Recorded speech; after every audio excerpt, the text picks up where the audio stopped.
Alright guys, jumping into it for Pile Wither and Rename card. So we are taking on the Guado Glories. Luca Goer's taking on the Albed Sykes. So let's see what we can do. I mean, we've been doing really good so far, but granted, it helps when Waka's shoot is literally like 99. I mean, he's got the Aurochs spirit. It's absolutely devastating for the opponent to deal with, and I mean, they're just not dealing with it, right? Because, I mean, what do, right? I mean, what, Noi Guado has 22 catch. Eventually, it's going to become more of a challenge to do what we're doing. But for the time being, we're just kind of like coasting, you know? Yeah, in my opinion, think of the difficulty of this series as more of like a valley. So you start high, right? You start high and you're kind of, it's a little bit difficult. You're facing the Albed Sykes. It's kind of a rough life. And then you descend into the valley of everything being easy. And then you rise up into even more difficulty as the Kilga Beasts become the challenging team. Really, it is. It is the, in my opinion, it is the like Albed Sykes in the beginning of the valley. And then at the end, you just have the Kilga Beasts meeting you. Yeah, and that's actually one of the fun things about the series that we've changed recently is we don't have people leave teams. We have the original teams remain the original teams. So that wasn't a thing a couple years back when we were doing like the Ronso Fangs and stuff, and in journeys of that, like that was not the case. It was whoever signed whoever is how it went, and honestly, that doesn't really like.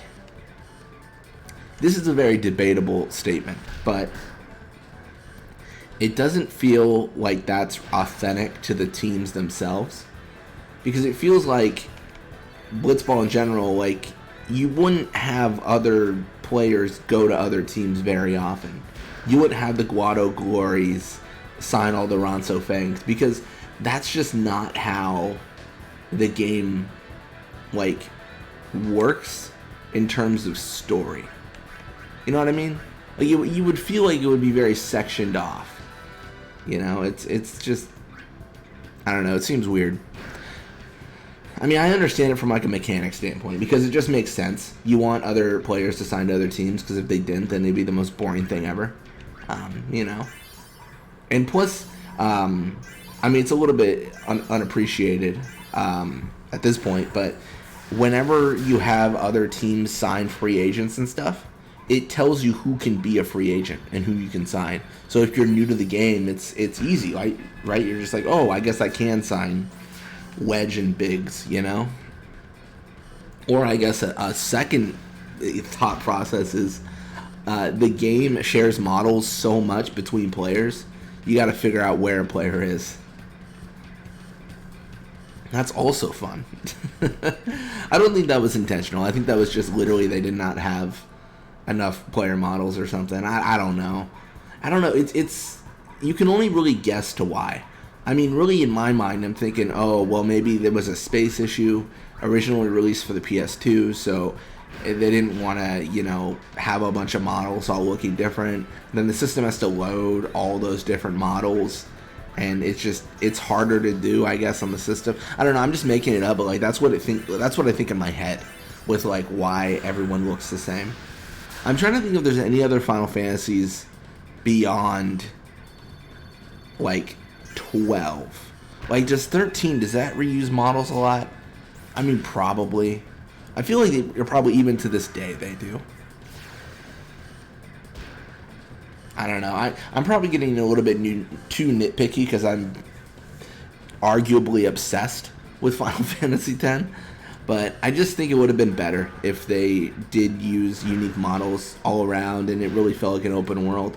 Like, it's immersion breaking for me when I look around and I see that this dude has 15 twins. Like his, you know, it was a labored birth as 15 identical people came out. Like, it doesn't make sense, right? Like, why does everyone look the exact same?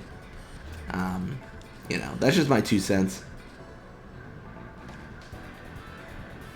I don't know. It's kind of funny because in like MMOs and stuff, you can kind of get away with that because all like the navigation and all the people around are other players, so they make themselves look different. So it's kind of funny how that works. I think we're gonna have an encounter.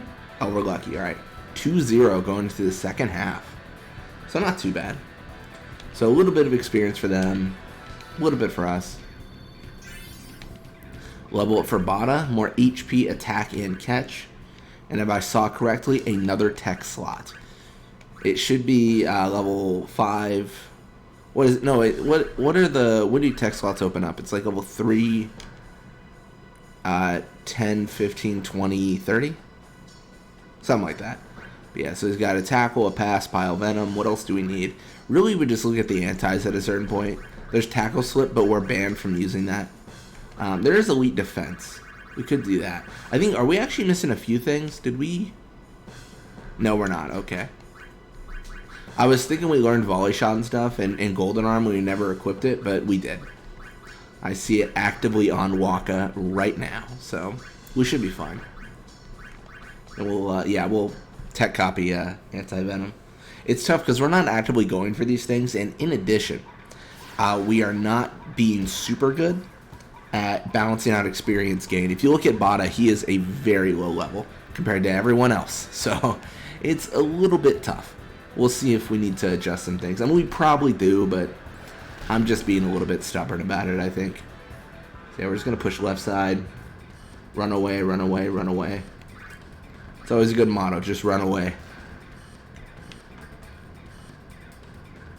It's funny because arguably Waka doesn't even need Aurochs Spirit at this point. Like, he's so close to the goal. He's going to crush it. Like, he doesn't even... I mean, does he really need to use it? Not really, but should he use it? I mean... maybe not. I don't know. I'm going to use it anyways. I just think it's a good idea. Oh, the first 99. Bada increased his shoot dramatically with that level up because it was 96 before. There it is. We have reached max shoot by like episode like 30 something. What is the episode today? I don't actually remember. That's terrible to say, but I don't recall. This is my first video for a bit. I record in batches, so I recorded like, I don't know, like a week and a half of videos or something, and then I didn't play for a couple weeks. I was playing Final Fantasy V, and now I'm back at it. I just gotta schedule some stuff to play so that I can like have recordings upload through Christmas and stuff. The holidays are always weird because there's a little bit more time to record, but there's also like a bunch of family stuff, so there's not really a lot of time to record. You know what I mean? Like it's a lot of time, but not really. At least for me, because I work full time and everything, so I gotta focus on that first, of course. Just on the grind, right? Just on the grind. On the work grind, on the Blitzball grind. It's the two grinds I have in life. Alright, well we're just gonna tackle through. We're just gonna try to shut Guado down. We should debate and think and consider even switching it up, like I mentioned before. Maybe not passing to Waka every 2 seconds. But for the time being, we're passing to Waka every 2 seconds. Really good chance for him to block this, but Zazzy doesn't even touch it, and that's going to be death for the Guado Glories there, I think. I mean, let's be honest. It was already death. Like, they are so out of it right now, and Aurochs Spirit's going to take around 25 minutes to resolve here. So, they just don't have enough time.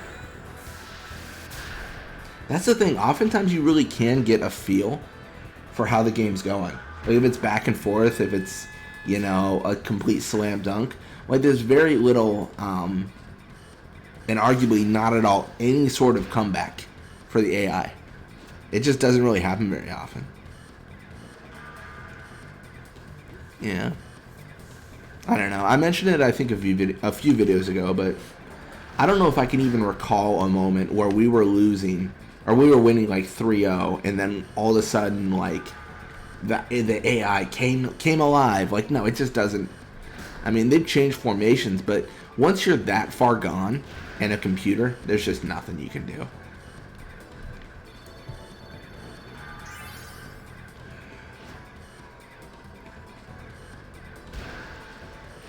So Noah is going to pass all the way to Gira Guado. I like it. It's not bad. Gira Guado swimming around in circles. I do not like that. That's pretty bad.